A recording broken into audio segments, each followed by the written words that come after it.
자, 오늘 말씀은 마태복음 19장 23절이 되겠습니다. 예, 우리 23절로 26절까지 우리 한 목소리로 합독을 해보겠습니다. 예수께서 제자들에게 이르시되 내가 진실로 너희에게 이르노니 부자는 천국에 들어가기가 어려우니라. 다시 너희에게 말하노니 낙타가 바늘기로 들어가는 것이 부자가 하나님의 나라에 들어가는 것보다 쉬우니라 하시니 제자들이 듣고 몹시 놀라 이르되 그렇다면 누가 구원을 얻을 수 있으리이까? 예수께서 그들을 보시며 이르시되 사람으로서는 할 수 없으나 하나님으로서는 다 하실 수 있느니라. 아멘. 예수님께서 진실로 너희에게 이르노니 부자는 천국에 들어가기가 어렵다. 이것도 부자가 천국에 들어가기가 쉽지 않아. 그냥 이렇게 쉽게 말한 게 아니라 진실로 그렇다는 거예요. 진실로. 참으로 그렇다는 거예요. 참으로라고 얘기를 하니까 진짜 부자는 천국에 못 들어가는구나. 이것 때문에 전에 어떤 분이 저한테 굉장히 놀래가지고 이 말씀을 가지고 저한테 물으신 분이 계셔요. 제가 알기로는 그렇게 부자도 아닌데 그렇게 부자도 아닌데 당신은 좀 부자라고 생각을 했던 것 같아요. 근데 이 말씀을 듣고 나니까 이 말씀을 딱 보는데 딱 걸렸다는 거예요. 그래가지고 진짜 괜히 이 부자 때문에 천국 못 들어가면 어떡하나. 지금까지 신앙생활을 했는데 그거 가지고 고민을 하시고 신경을 많이 쓰신 모양이더라고요. 그래서 행간을 잘 읽어보시라고 그렇게 얘기해 놓고 사람으로서는 할 수 없으나 하나님으로서는 다 하실 수 있느니라 라고 얘기를 했지 않느냐. 부자로서 구원을 얻는다라고 말하는 것은 사람의 힘으로 한다는 얘기 아니겠어요? 그렇죠? 사람의 힘으로 한다는 얘기인데 사람의 힘으로는 천하 없어도 안 된다 그 얘기죠. 아무리 부자라도 소용없다. 아무리 권세자라도 소용없다. 세상에서 날고 기는 온 세계에서 제1등가는 스포츠 스타든지 아니면 부자든지 뭐든지 간에 자관 세계 제일이라 할지라도 하나님의 나라에는 못 들어간다. 그런 의미지. 그렇죠? 천국이라고 하는 나라가 사람의 힘으로 들어갈 수 있는 나라가 아니잖아요. 거기는 전적으로 하나님만이 들여보내시는 그야말로 하나님이 하시는 그런 나라죠. 하나님이 왕이시고 하나님이 주권자이시고 하나님이 모든 것을 결정하시는 그런 나라죠. 사실 그런 나라에 우리가 엄감생신 꿈이라도 꿀 수 있겠습니까? 그 나라를 우리 의지로 우리 능력으로 못하지요. 꿈도 못 꾸지요. 사실 우리는 그런 꿈이 없었던 사람들이었습니다. 아무도 거기에 대해서 생각도 못했던 사람들이었습니다.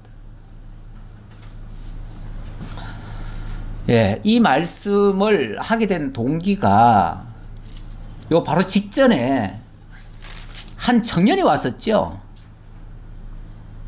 이 사람이 돈이 좀 있었던가 봐요. 돈이 좀 제법 많은 그런 청년인데 여기 청년이라고 표현을 해서 그렇지 진짜 나이가 어리다는 의미는 아닌 것 같아요. 그런데 어쨌든 청년이면서 부자라고 한다면은 이거는 자기 힘으로 번 돈도 아니에요. 엄밀하게 말하면은 좋은 집안에 태어난 거예요. 태어나 보니 갑부였던 거예요. 이런 사람들은 모든 것이 자기 뜻대로 다 되는 줄 알아요.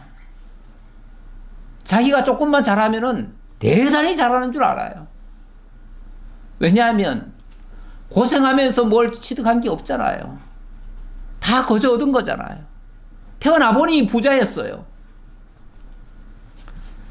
그런 사람이 그래도 구원에 대해서는 좀 관심이 있었나 보죠.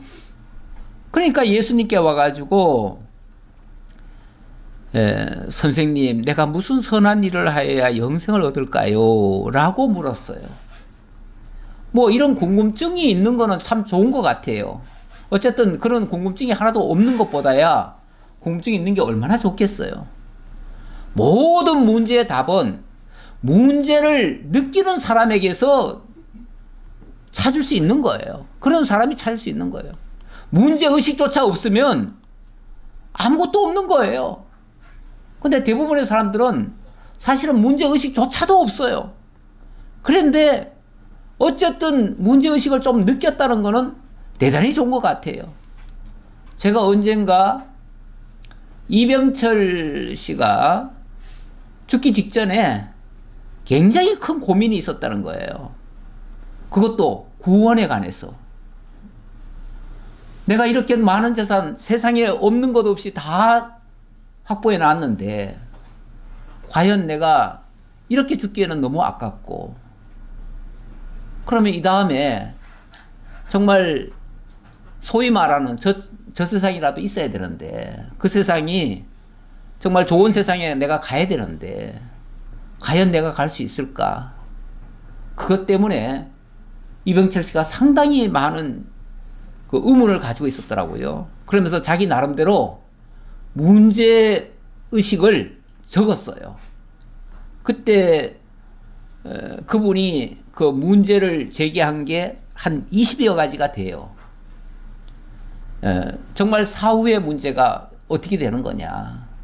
과연 천국에 있는 거냐? 있다면 그곳은 어디냐? 뭐 이러면서 좌우간 뭐 줄줄이 연결해가지고 한 20여 가지 한번 질문을 한 적이 있어요. 그거 가지고 뚜렷한 대답을 잘 해주는 사람이 없었다 그러더라고요. 근데 그때 좀 이단성이 있는 사람이 자기가 다 대답을 다 했노라고 그러면서 그걸 가지고 떠벌려가지고, 그래서 아, 그런 문제의식이라도 있었는가 보다라고 우리가 이제 알게 된 거죠. 우리는 뒤늦게 알았죠. 뒤늦게 알았는데. 어쨌든 문제의식이 있는 건 좋습니다. 특히 아무리 부자라 할지라도 막상 죽을 정도가 되면 아마 그 문제가 생각이 날 겁니다. 그렇지 않겠어요? 이렇게 죽기에는 그냥 아깝고, 저 쌓아놓은 것은 그냥 어떻게 보면 다 없어지는 것 같고, 아무것도, 뭐 이병철 씨가 그런 말도 있어요.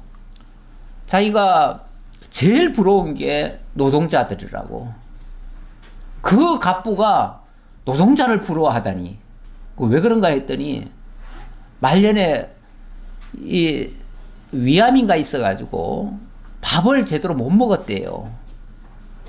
그래서 죽을 겨우 그냥 미음 같은 죽을 먹는데 노동자들은 밥 한 끼를 수북히 먹잖아요. 그리고 그냥 얼마나 씩씩하게 건강하게 살아갑니까? 그거 보니까 너무 부럽더라는 거죠. 돈을 아무리 쌓아놓으면 무슨 소용이 있고, 그게 무슨 나한테 유익이 있느냐고. 그러면서 어찌 보면 참 허망하게 느껴지는 거죠. 인생살이가 그렇습니다.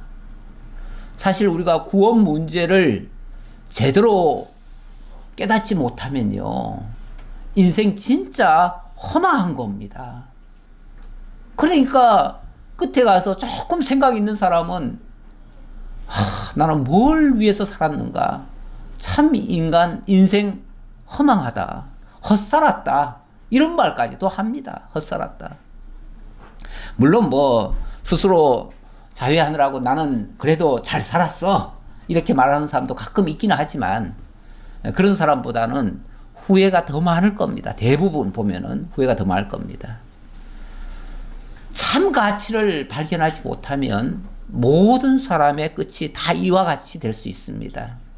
어쨌든 이 부자 청년도 이 문제가 고민이 됐었고, 그래서 예수님께 와서 물었는데, 다만 그 질문에 뭔가 큰 하자가 있어요.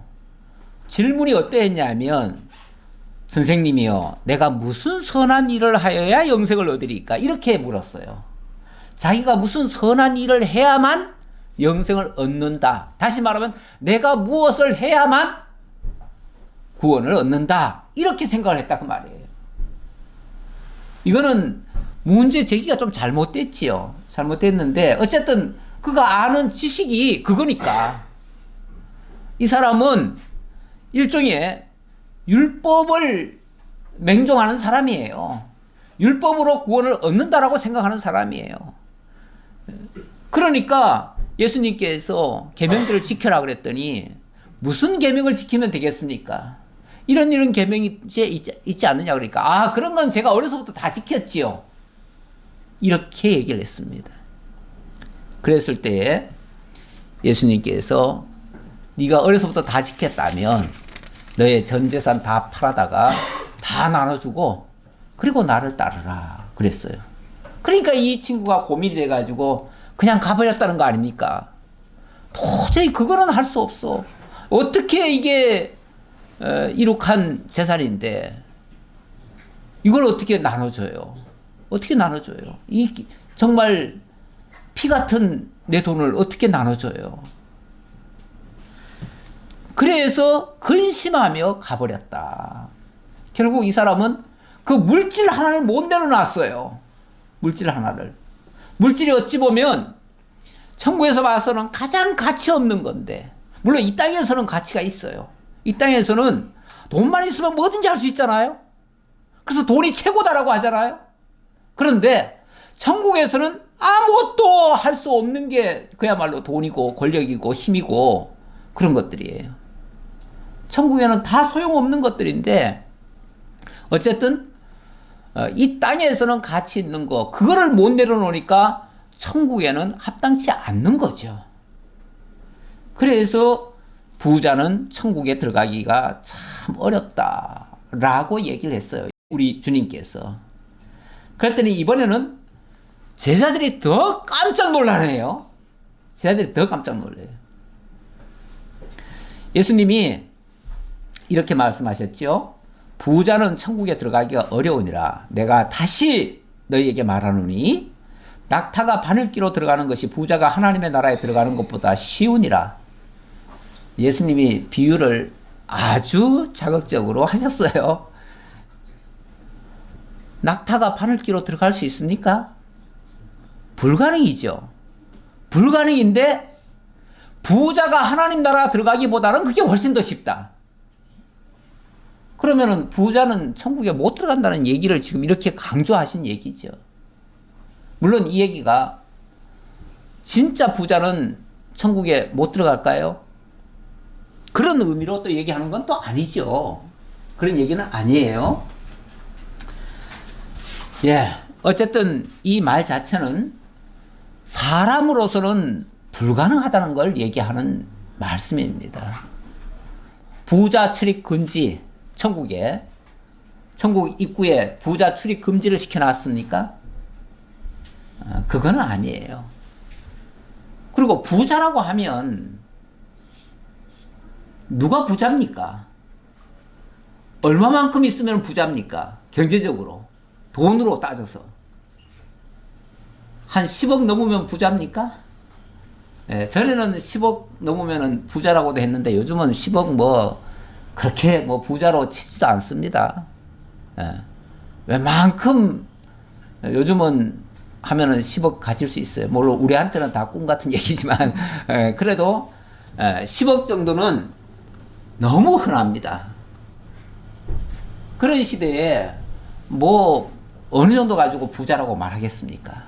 이제는 부자의 개념을 한번 생각해 봐야 되는데, 부자는 단순히 경제적 부유함으로 부자라고 할 수가 없어요.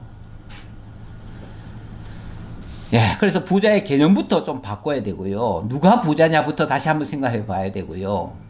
다만 자기가 뭔가를 통해서 할 수 있다라고 생각하면 그가 부자일 수는 있어요. 자기가 뭔가로 할 수 있다라고 생각하면 내가 돈이 있든지 권력이 있든지 좌우간 무슨 재주가 있든지 그래서 내 능력으로 뭔가를 할 수 있다 하면 그 사람이 부자인 거예요. 그러나 나는 내 스스로는 사실 아무것도 할 수 없고 하나님의 은혜가 아니고서는 아무것도 할 수 없다라고 하면 그는 어찌 보면 심령이 가난한 자예요. 그렇게 심령이 가난한 자가 하나님을 의지하게 되고 하나님을 믿게 되고 그러니까 당연히 하나님의 은혜로 구원을 받게 되겠지요. 그런데 자기가 할 수 있다고 하면 그는 하나님 앞에는 불가능하다 그 얘기예요. 이게 하나님 나라 법이에요. 세상 나라는요 부자면 다 프리패스입니다.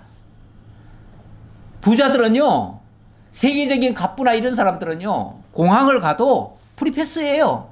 정확히는 모르겠지만 그런 것 같아요. 웬만하면 다 통과해 통과. 예. 아주 특별 대우 받잖아요. 어디서든지 다 특별 대우예요. 다 알아줘요. 세계가 다 알아줘요. 세계가. 그런데 하나님의 나라는 나는 너를 알지 못한다 그래요.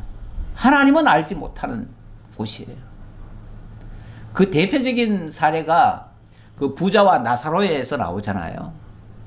나사로는 어찌 보면 이 땅에서 형편없이 정말 거지같이 그렇게 살았음에도 불구하고 나중에 아브라함의 품에 안겼고 그 부자는 정말 그렇게 편안하게 잘 지냈는데 한순간에 정말 뜨거운 불못 속에 떨어졌을 때 제발 하나님 저 나사로를 살려서라도 우리 형제만큼이라도 여기 안 오도록 좀 해달라고 이걸 간청했잖아요. 그때 하나님께서 그들에게는 이미 모세가 있으니 모세 말을 들으면 될 것이고 죽었다가 살아난 자가 가도 안 들을 것이다 이렇게 얘기를 했어요. 그 말씀은 우리 주 예수 그리스도가 십자가와 부활을 통해서 죽고 살아나는 역사를 보여줘도 그들은 안 믿을 거다. 그래서 모세의 말을 듣지 않는 자들은 결국은 예수 그리스도의 십자가와 부활도 안 믿을 것이다. 이 얘기를 한 거예요. 결국은 예수 그리스도를 믿음으로만이 구원에 이르게 될 것인데 그래서 이 말씀은 결국 하나님의 구원의 절대성, 다시 말하면 오직 하나님만이 하시는 일이라는 것을 강조하는 내용이고 그 하나님이 우리 주 예수 그리스도를 통해서 하신다는 겁니다. 그래서 사도행전 4장에 보면 예수가 모든 사람들로부터 버려짐을 당한 자이지만 여기는 이제 너희 건축자들이 버린 돌로서 집 모퉁이의 머릿돌이 되었느니라 했는데 모든 사람들로부터 버려졌어요. 버려졌는데 그러나 우리 하나님께서 정하시기는 다른 이로서는 구원을 받을 수 없나니 천하 사람 중에 구원을 받을 만한 다른 이름을 우리에게 주신 일이 없다. 오직 예수 그리스도 외에는 다른 이름을 주신 적이 없다. 그래서 예수 그리스도를 통해서만 구원받는다 라고 말씀하셨고 예수 그리스도를 통해서 어떻게 구원을 받게 하시는가 히브리서 2장 9절에 보니까 바로 예수 그리스도를 천사들보다 잠시 동안 못하게 하셔서 다시 말하면 죽음의 고난을 받게 하심으로 말미암아 영광과 존귀로 관을 쓰게 만들었다. 십자가와 부활을 통해서 영광의 자리에 오르게 하시고 거기서 은혜로 우리를 구원하게 만드셨다. 이렇게 하신 것은 하나님의 은혜로 말미암아 모든 사람을 위하여 죽음을 맛보려 하심이라. 바로 우리가 그러니까 죽은 우리를 위하여 대신 죽어주시고 일으켜주기 위해서 그렇게 하신 거다. 그러므로 만물이 그를 위하고 또한 그로 말미암아 많은 아들들을 이끌어 영광에 들어가게 하시는 일에 그들의 구원의 창시자를 고난을 통하여 온전하게 하심이 합당하다. 이거는 예수 그리스도가 이런 고난을 받는 것이 당연한 것이고 그렇게 해서 구원에 이르게 하신 것이 하나님의 원계획이었는데 그 구원의 창시자가 누구냐? 바로 예수 그리스도시다. 오직 예수 그리스도만의 그 구원의 길이요 진리요 생명이시다 라고 하시는 말씀이 되겠습니다. 자, 그런 뜻으로 이해하시고요. 그래서 이거는 사람의 능력, 우리 왜 복음성에 보면 천국 가는 길이 돈으로도 못 가요, 힘으로도 못 가요, 뭐 권세로도 못 가요, 오직 예수 그리스도 이름으로만 가요, 뭐 이런 노래가 있죠. 예, 바로 그런 의미입니다. 그런 의미를 여기다가 이렇게 담아 놓은 겁니다. 이런 비유를 통해서. 이에 베드로가 대답하여 이르되 보소서 우리가 모든 것을 버리고 주를 따라 싸운데 결국 하나님이 하시고 하나님이 예수 그리스도를 통해서 하신다고 했으니 그렇다면 우리는 이제 모든 것을 세상 것을 어찌 보면 다 버리고 가난한 상태가 되어서 오직 주님만을 따랐습니다. 그렇다면 우리가 이제 무엇을 얻을 수 있겠습니까? 무엇을 얻을 수 있겠습니까? 요거는 물론 구원의 문제는 아닌데 구원 이후 우리가 구원을 받는 것을 생각하면서 동시에 구원을 받으면 또 무슨 상급을 또 받을까 이렇게 또 생각하는 경우도 있어요. 뭐 물에서 건져내주면 내 보따리 내놔라 하던 식으로 구원을 해주니까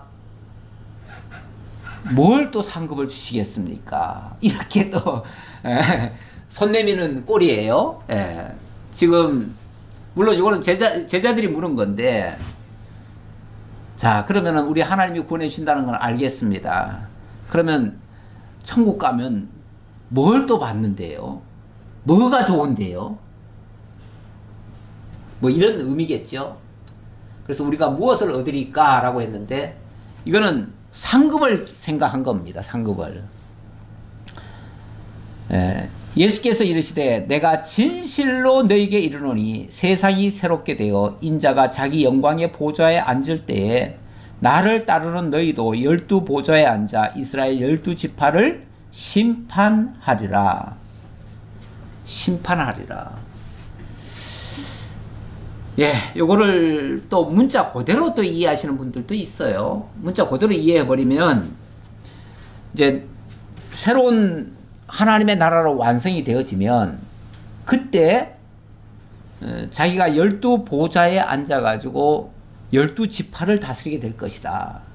12지파의 지파장이 되고 거기에 재판관이 될 것이다. 이렇게 생각하면 일종의 이거는 이제 세대주의적인 해석이 되는데 이렇게 주장하시는 분들이 많지요. 특히 신천지 쪽에서는 이제 세상이 신천신지로 바뀌어지면 그때 자기들이 12지파의 그 장들이 돼가지고 자기네들이 그렇게 다스릴 것이다. 또 이렇게도 얘기를 해요. 하는데 그래서 지금도 그들은 12지파로 만들어 놨잖아요. 12지파라고. 그렇게 해주신다는 얘기인가. 여기서 최고로 충성을 잘하면 거기서 예수님 자리에 그 보좌에 같이 앉아가지고 같이 다스리는 그 일을 한다는 얘기인가. 그렇게 생각하기에는 좀 너무하고요.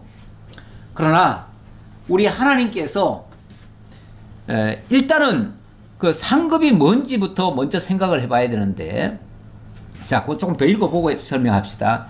또 내 이름을 위하여 집이나 형제나 자매나 부모나 자식이나 전토를 벌인 자마다 여러 배를 받고 또 영생을 상속하리라. 이런 말 때문에 결국은 모든 걸 다 버리고 나를 따르면 이만큼 큰 상급이 있고 이렇게 높은 자리에서 다스릴 수 있는 권력까지도 얻게 된다. 이렇게 믿는 겁니다. 그러다 보니까 그쪽 사람들은 쉽게 집을 버리죠. 가족을 버립니다. 가족을 버리고 거기에 올인을 합니다. 왜요? 나중에 그 높은 자리에 올라가서 다스려야 되니까. 그러려면은 가족에게 괜히 매여 있다가는 그 나라에 들어가기도 어렵고 들어가도 꼴찌가 될 거니까. 높은 자리에 못 올라갈 거니까. 이렇게 생각을 하는데 일단 상급이 뭐냐? 무엇을 함으로써 얻는 대가인가? 제가 이제 문제의식을 제가 던져놨어요. 문제를 던져놨는데 선물과 상급을 다시 한번 생각해 보자고요. 만약에 우리가 무엇을 했기 때문에 얻어지는 것이라면 그건 대가이죠. 대가예요. 그런데 하나님이 주시고자 하는 것은 사실은 대가는 아무것도 없습니다. 대가가 아니고 하나님은 전적인 은혜로서 우리에게 베푸시기로 하셨습니다. 거기에 조건이라면 하나님의 언약이고 당신의 기쁘신 뜻이고 그것에 의해서 방편은 믿음을 통해서 하시는 건데 사실은 그 믿음이라고 하는 것도 성경에서 뭐라고 그랬냐면 믿음은 하나님의 선물이라고 그랬어요. 선물이라고 그랬어요. 일단 에베소 내용을 한번 좀 읽어볼까요? 2장 8절에 보니까 너희는 그 은혜에 의하여 믿음으로 말미암아 구원을 받았으니 이것이 너희에게서 난 것이 아니고 하나님의 선물이다. 자, 우리가 믿음으로 말미암아 구원을 얻게 되는데 그 믿음이라고 하는 것도 내가 믿은 게 아니라 하나님이 선물을 주었기 때문에 믿은 것이다. 그랬어요. 우리 주님께서 이건 4장 8절 얘기인데요. 조금 건너뛰어서 그가 위로 올라가실 때 사로잡혔던 자들을 사로잡으시고 사람들에게 선물을 주셨다. 이거는 우리가 전부 죄와 사망 가운데 사로잡혔잖아요. 사단에게 종노릇하고 있었잖아요. 그런 자들을 우리 주님께서 위로 올라가실 때 다시 말하면 죽으시고 십자가에서 죽으시고 3일 만에 부활하실 때 그때 죄 가운데 있던 우리를 살려내셨다는 겁니다. 살려내시면서 당신이 올라가시면서 우리에게 무엇을 주셨냐면 선물을 주셨다는 거예요. 무슨 선물을 주었는가? 당신을 믿을 수 있는 선물을 주신 거예요. 뿐만 아니라 당신의 은혜의 선물 또는 은사를 주신 거예요. 은사. 그래서 그 은사를 따라서 우리가 은사 중에 제일 큰 은사가 믿음이에요. 일단 믿음이고 믿음에서 어찌 보면 더 나아가서 우리가 사실은 형제를 사랑한다. 형제를 위해서 우리가 봉사한다. 이런 것도요. 이런 것도 하나님의 선물이 아니고는 불가능한 겁니다. 내 의지로 하려고 하면 일단 아까운 마음부터 들어요. 그리고 힘들다는 생각부터 들어요. 내가 왜 이렇게 힘들게 살아야지? 그렇게 살아야 되는 이유를 몰라요.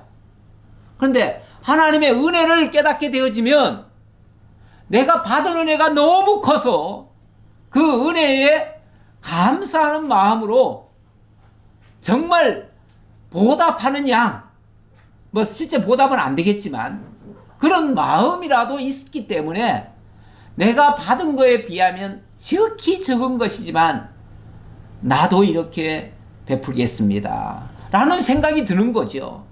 그래서 우리가 모든 걸 할 수 있는 거예요. 교회의 모든 일은 지극히 작은 것 하나에서부터 큰 것까지 은혜 아닌 것이 없습니다. 은혜 아니고서는 할 수가 없어요. 은혜 아니고 만약에 일을 했다 그러면요. 조금 있다가 힘들다 소리가 나오고요. 짜증이 납니다. 그리고 원망이 터져 나와요. 아무리 교회 생활이지만 우리가 원망이 나오기 쉽습니다. 쉬워요. 하나님의 은혜임을 깨닫지 못하면 또는 잊어버리면 금방 우리는 원망으로 바뀌어요. 그러니 내가 했다고 할 수가 없는 거죠. 일을 했어도 내가 한 게 아니고 하나님의 은혜로라 이렇게밖에 고백을 못해요. 사도 바울이 자신이 많은 일을 했습니다. 많은 일을 했지만 내가 한 것이 아니요 하나님의 은혜로라 이렇게 얘기를 하죠. 전적인 하나님의 은혜였습니다. 자, 그리고 일단 하나님의 은혜의 선물로 우리가 뭔가를 받게 되는데, 그러면은 그렇게 해서 받게 되는 그 상급이 뭐냐? 뭔가를 이렇게 물질로 뭔가를 또 받는 것처럼 또 생각을 하는데, 천국에 가서도 뭐 어떤 사람은 그래요. 천국 갔는데 가보니까 유명한 목사님이 개털 모자를 쓰고 있더라. 그래서 정말 우리 정신 바짝 차려야 되겠다. 그런 유명한 목사님도 개털 모자 쓰고 있는데, 뭐 심지어는 그런 얘기도 있지요. 어느 장로님이 천국에 갔는데 하나님이 별로 그렇게 반가워하지 않더래요. 그런데 어쩌다가 목사가 오니까 막 하나님이 버섯발로 쫓아나가더래요. 너무 반가워서. 그래서 어떻게, 아니 우리가 봉사는 우리가 훨씬 더 많이 했고 목사보다 교회 생활도 너무 우리가 열심히 많이 그냥 바치면서 이렇게 했는데 어떻게 우리는 안 반겨주시고 목사는 그렇게 반겨주십니까? 라고 했더니, 야, 목사가 천국 오기가 얼마나 어려운데 오랜만에 저 오니까 너무 반가워서 내가 그랬다는 말도 있어요. 물론 이건 뭐 웃기느라고 하는 소리 같아요. 진짜 그런지는 모르겠어요. 예, 그만큼 이 지식적으로만 전하고 이러면은 그것도 사실은 합당치 않아요. 목사인 저로서는 뜨끔합니다. 예, 일단은 이 창세기 일단 이거 한번 봅시다. 창세기 15장 1절에 보니까 이 상급이 뭐냐를 보려고 이거 보는 거예요. 이후에 여호와의 말씀이 환상 중에 아브라함에게 임하여 이르시되, 아브라함아 두려워하지 말라. 나는 너의 방패요 너의 지극히 큰 상급이니라. 우리 하나님이 아브라함이 막 두려워했거든요. 왜냐하면 그때까지 자식이 없었어요. 그런데 이제 조금 있으면은 이제 곧 죽을 거예요. 그럼 뭐예요? 아무것도 없잖아요. 그냥 죽으면 끝이잖아요. 그래서 두려워하고 현실이 막막하지요. 그랬을 때 하나님이 두려워하지 말래요. 그리고 내가 너의 방패가 되어주고 너의 지극히 큰 상급이 되겠다. 하나님 자신이 당신의 상급이 되어주시겠대요. 그러면서 그 언약을 이루어주신다는 얘기로 이 말 하면서 장차 하나님의 그 비전을 쫙 보여주시는 거예요. 앞으로 너희 자손들이 이렇게 될 것이고 생육번성할 것이고 또 나중에 애굽에 내려갈 것이고 400년 만에 돌아올 것이고 이렇게 나라를 세울 것이고, 이게 하나님이 주시는 하나님의 큰 계획이고 그걸 하나님이 지금 상급이라고 얘기했어요. 자, 그래 놓고 마태복음에서 보니까 여기서는 또 이렇게 얘기하네요. 그때 임금이 오른편에 있는 자들에게 이르시되, 내 아버지께 복받을 자들이여 나와 창세로부터 너희를 위하여 예비된 나라를 상속받으라. 하나님의 나라를 상속해 준다는 거예요. 아니, 생각을 해보세요.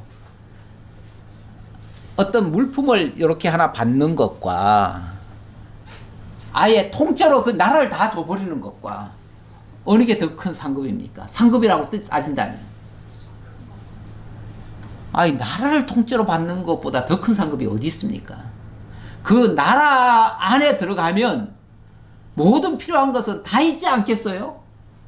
그런데 그 나라는 그건 뭐 기정사실이니까 당연한 거고, 그건 기왕 받는 거고, 보너스로 추가로 뭘 또 더 받느냐 이거 가지고 지금 따지는 겁니까? 그게 무슨 의미가 있습니까? 예, 아까 뭐 개털 모자니 뭐 이런 소리는 그야말로 누가 지어낸 얘기 같고요. 뭐 어느 권사님이 직접 가서 보고 와서 얘기한 소리라는데 그거는 아닌 것 같고요. 그냥 꿈을 꿨겠죠. 예, 꿈을 꿨겠죠. 예, 어쨌든 하나님의 나라보다 더 큰 상급이 없습니다. 그리고 하나님 자신보다 더 큰 상급이 없습니다. 하나님이 함께 해주시면, 아니 아버지가 먼 나라에 그 여행을 가셨다가, 여행보다도 일하러 가셨다가 돌아올 때 뭘 사줄까 해가지고 뭘 사오세요라고 한 아이는요, 아버지를 기다리는 게 아니라 그거 사오기만을 기다립니다. 그런데 아버지 빨리 돌아오세요 라고 하는 아이는요, 아버지만 돌아오면은 모든 게 다 해결된다고 믿는 아이예요. 그렇잖아요? 그러면 아버지가 빨리 돌아오는 게 중요하겠어요? 아버지가 선물 사오는 게 중요하겠어요? 아버지 돌아오는 게 중요하죠. 아버지 돌아오면은 아버지 안에 있는데 뭐예요? 모든 게 다 있는데. 그까지 선물 하나 받고 너는 이거 먹고 떨어지라 그러면 뭐가 되겠어요? 별거 아니죠. 뭐 그렇게 선물이 대단한 거라고. 그러니까 선물을 따로 뭔가 어떤 물질적인 걸로 이렇게 받는 것처럼 생각하지 마세요. 물질이라고 하는 것이 이 땅에 있을 때는 필요한 거지만 하나님의 나라에서는 필요한 게 아닙니다. 오히려 거기는 그거를 초월한 그 어떤 것이 있겠지요. 또 거기에 필요한 것이 있겠죠, 당연히. 그러면 그 나라 안에 다 있는 거죠. 그 이상의 상급을 뭘 또 바랍니까? 그걸 바란다면 그거는 욕심이죠. 뭐 한마디로 욕심이라고 할 수밖에 없죠. 자, 20장으로 좀 넘어갑시다. 20장 왕권으로 증거를 하는 내용이 되겠습니다. 21장까지. 그래서 왕권. 자, 예수님의 그 행적을 통해서 왕권을 소개를 했고요. 그 다음에 왕국의 그 법에 대해서 이야기를 했고요. 이번에는 왕권을 지금 보여주는 장면인데, 자, 이번에 왕권의 성질을 보도록 하겠습니다. 자, 뭐 비슷한 내용이긴 한데 그래도 조금씩 구분을 해서 설명을 드립니다. 1절로부터 16절까지 메시아 왕국의 주권의 절대성을 증거하는 내용이고요. 그 다음에 예수님이 죽고 살아나실 것을 말씀하시는데, 그것은 예수님이 정말 승리자라는 거죠. 사망 권세도 이기시는 승리자라는 얘기를 하시는 거고, 메시아 왕국의 상급은 하나님이 정리해 주신다는 걸 얘기하고, 그리고 맹인이 예수가 다윗의 자손임을 증거하는데, 이거는 정말 누가 그리스도를 알아볼 수 있느냐, 누가 하나님을 바로 믿을 수 있느냐, 이런 뜻으로 해석을 해주는 내용이 되겠습니다. 메시아 왕국의 주권의 절대성을 소개해 봅니다. 일단 세상 나라와 천국의 선택 기준, 이걸 한번 생각해 보려고요. 자, 20장. 천국은 마치 품꾼을 얻어 포도원에 들여보내려고 이른 아침에 나간 집주인과 같으니, 그가 하루 한 데나리온씩 품꾼들과 약속하여 포도원에 들여보내고, 또 제3시에 나가보니 장터에 놀고 서 있는 사람들이 또 있는지라 그들에게 이르되 너희도 포도원에 들어가라. 내가 너희에게 상당하게 주리라 하니 그들이 가고, 제6시와 제9시에도 또 나가 그와 같이 하고, 제11시에도 나가보니 서 있는 사람들이 또 있는지라 이르되 너희는 어찌하여 종일토록 놀고 여기 서 있느냐. 이르되 우리를 품꾼으로 쓰는 이가 없음이니이다. 이르되 너희도 포도원에 들어가라 하니라. 자, 일단 포도원 비유를 지금 예수님이 하셨습니다. 천국에 누가 들어갈까를 설명하기 위해서 포도원 비유를 드신 겁니다. 포도원에 들어가는 사람들이, 일꾼이 이른 아침에 들어가는 사람도 있지만 중간에 들어가는 사람도 있고요, 맨 마지막에 들어가는 사람도 있습니다. 당연히 있겠죠. 있을 수 있습니다. 물론 이게 일반 세상적인 기준으로만 이해하시면 좀 이해가 잘 안 될 수는 있어요. 세상에서는 누가 일꾼을 아침부터 일시키지 뒤늦게 그렇게 시키겠느냐, 또 이렇게 말하면은 뭐 그 말도 일리가 있잖아요. 그러니까 그런 식으로 보편적으로 생각하지 마시고, 지금 예수님이 이 말을 하는 의도는 포도원 얘기하려는 게 아니잖아요. 그렇죠? 이게 지금 천국에 누가 들어가느냐를 지금 이야기하는 것이고, 그 천국에 들어가서 어떻게 상급을 받느냐를 지금 설명하는 이야기인데, 자, 일단 이렇게 여러 층으로 천국에 들어가는 순서가 어찌 보면은 시간대로 따진다면은 일찍 들어가는 자도 있고 늦게 들어가는 자도 있다. 자, 그걸 얘기했습니다. 자, 그래 놓고 8절.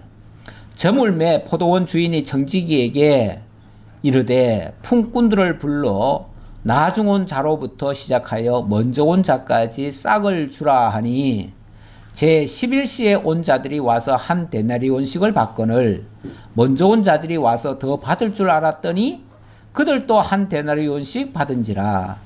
받은 후 집주인을 원망하여 이르되 나중 온 이 사람들은 1시간밖에 일하지 아니하였거늘 그들을 종일 수고하며 더위를 견딘 우리와 같게 하였나이다. 자, 세상에서는 비교하는 걸 제일 싫어하죠. 차별하는 거 더더욱 싫죠. 그런데 어쨌든 지금 좀 뭐가 비교가 되는 것 같은 느낌을 줍니다. 그러니까 당장 원망이 터져나왔습니다. 자, 일단은 주인이 일당을 주는데, 품꾼들 보고 일당을 주는데 제일 나중에 온 사람부터 먼저 주네요. 제일 나중에 온 사람이 먼저 싹을 받아요. 여기 참고로 여기 제 3시 이렇게 얘기를 했는데 우리나라 시간으로 따지면은 6시간을 더 해야 됩니다. 그러면 제 3시면은 아침 9시란 얘기고, 마지막 제 11시 하는 거는 거기다 6시간을 더하면은 오후 5시가 되는 거예요. 그러니까 5시에 온 사람은 6시에 종료를 하면 1시간 일한 거잖아요. 1시간 일했는데 1시간 일한 사람부터 먼저 불러내요. 불러가지고 일당을 주는 거예요. 주는데 얼마를 주냐면은 한 데나리온을 주는 거예요. 원래 한 데나리온이라는 말이 하루 일당이에요. 일당이에요. 그게 우리나라로 말하면 시급이 딱 정해져 있잖아요. 그리고 일당이 얼마 정해져 있잖아요. 뭐 하루에 시급이 예를 들어서 10,000원이면 10시간 일했으면 10만 원이잖아요. 그런 식으로 따진 거예요. 쉽게 말하면. 그럼 하루 10만 원 일당을 딱 주는 거예요. 그러니까 먼저 온 사람들, 아침부터 온 사람들은 기대가 컸어요. 야, 우리는 아침부터 제일 늦게 온 사람이 일당을 받아가네? 그러면 우리는 제일 일찍 왔으니까 우리는 10배를 더 받겠지 라고 생각을 했는데 웬걸? 제일 꼴찌로 주면서 똑같이 주네요. 뭐 1원도 더 안 주네요. 똑같이 줘요. 그러니까 이건 당장 비교가 되잖아요.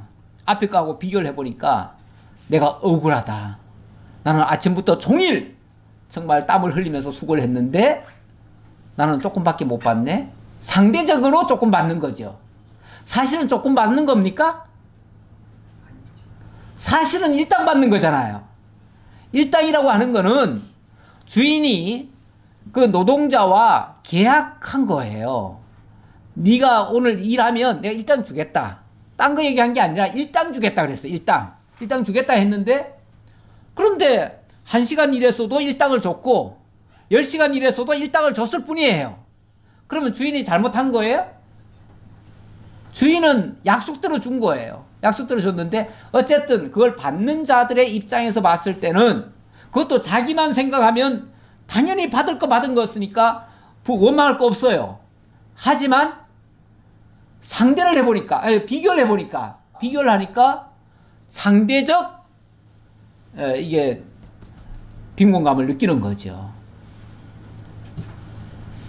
사실 우리가 좀 불행감을 느낀다든지 빈곤감을 느끼는 것도 다 상대적 박탈감 이런 것들입니다. 다 못 사는 나라는요, 정말 다 못 살아도 불행하지 않습니다.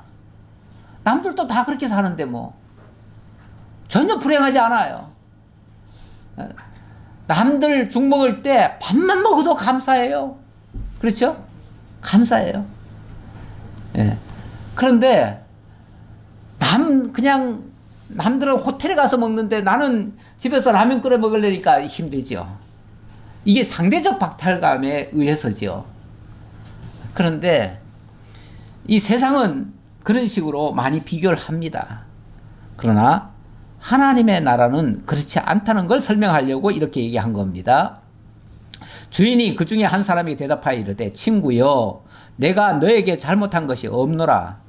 네가 나와 한 데나리온의 약속을 하지 아니하였느냐? 네 것이나 가지고 가라. 나중은 이 사람에게 너와 같이 주는 것은 내 뜻이니라. 아니, 내가 내 뜻으로 먼저 온 사람에게도 나중 온 사람에게도 똑같이 준 것을 줬을 뿐인데 그거 가지고 왜 시비하느냐. 내가 너에게 약속한 것은 한 데나리온 주겠다고 하지 않았느냐. 그러면 한 데나리온 가져가면 되지. 그걸 고맙게 여겨야지. 이렇게 얘기를 하는 거죠. 그러면 이 주인이 나쁜가요? 네.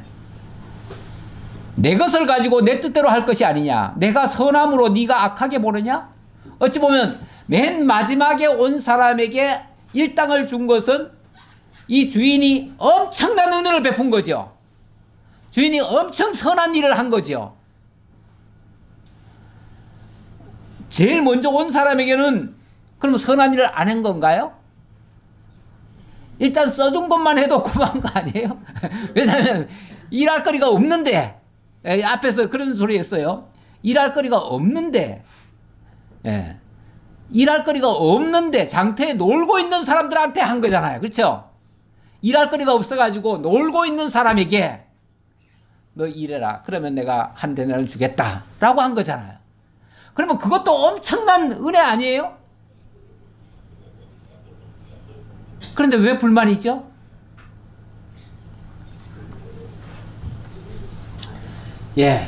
기준은 일단은 하나님의 약속입니다. 그렇죠? 하나님이 어떻게 약속을 했느냐가 중요하고요. 하나님은 그 약속을 절대 어기지 않습니다. 약속대로 해주시는 분이시에요. 다만 그게 상대적으로 우리는 조금 비교가 되는데, 이 평가라고 하는 것은 세상 나라는 뭐든지 다 상대적이에요. 심지어 시험 치는데도 수학 능력 평가 시험도 상대적 평가죠. 그래서 그냥 1등부터 45만 등까지 수직 서열화를 하잖아요. 원래가 45만면 44만 4,900 몇 명이라고 그러더라고요. 45만 명이 시험을 봤어요. 그러면은 1등부터 45만 등을 그냥 0.00001까지 해가지고 그걸 나눠놔요. 그래가지고 몇 등 했다, 몇 등 했다 따지는데, 그 석차를 따지는데요. 세상은 이렇습니다.